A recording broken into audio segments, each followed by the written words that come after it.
Hi! Welcome to my vlog! Ang i-discuss natin ngayon ay ang Bona and S26 Pink na pang 0 to 6 months old. Ngunit ang dalawang gatas na ito ay may iisang manufacturer at iyon ay ang Wyeth. Sa mismong grocery store ko na pala pinicturan yung nutrition facts ng dalawang gatas na ito. Paalala, breast milk is the best milk for babies.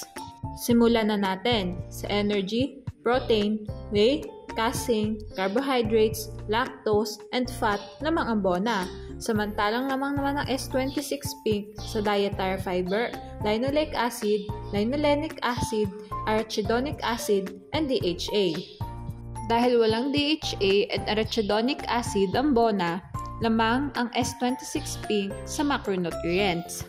Proceed naman tayo sa vitamins. Sa vitamin A, carotenes, vitamin D, vitamin E, vitamin B2, and vitamin B12 lamang ang Bona.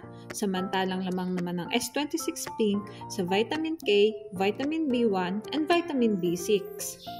Sa biotin at vitamin C lamang ang Bona. Samantalang lamang naman ang S26 Pink sa niacin, folic acid, and pantothenic acid.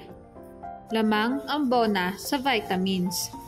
Proceed naman tayo sa minerals. Sa calcium, phosphorus, magnesium, iron, zinc, copper, manganese, and iodine lamang ang Bona.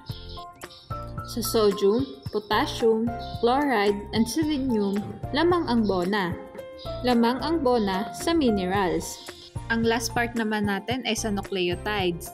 Sa CMP, UMP, and taurine lamang ang Bona. Samantalang lamang naman ang S26 Pink sa lutein. Patay naman sila sa AMP, GMP, and IMP. Sa choline, L-carnitine, lysine, and arginine lamang ang Bona. Samantalang lamang naman ang S26 Pink sa inositol. Lamang ang Bona sa nucleotides. Ang summary ng vlog natin ay sa macronutrients lamang ang S26. Sa vitamins, minerals, and nucleotides lamang naman ang Bona. Magbibigay naman ako ng bonus review sa vlog natin ngayon. Ito naman ay yung sa scoop nila.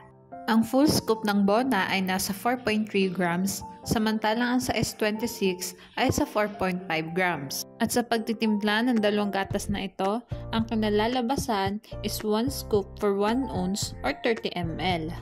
Tapos na nga ako sa review natin. Thank you for watching. Please like and subscribe for more videos.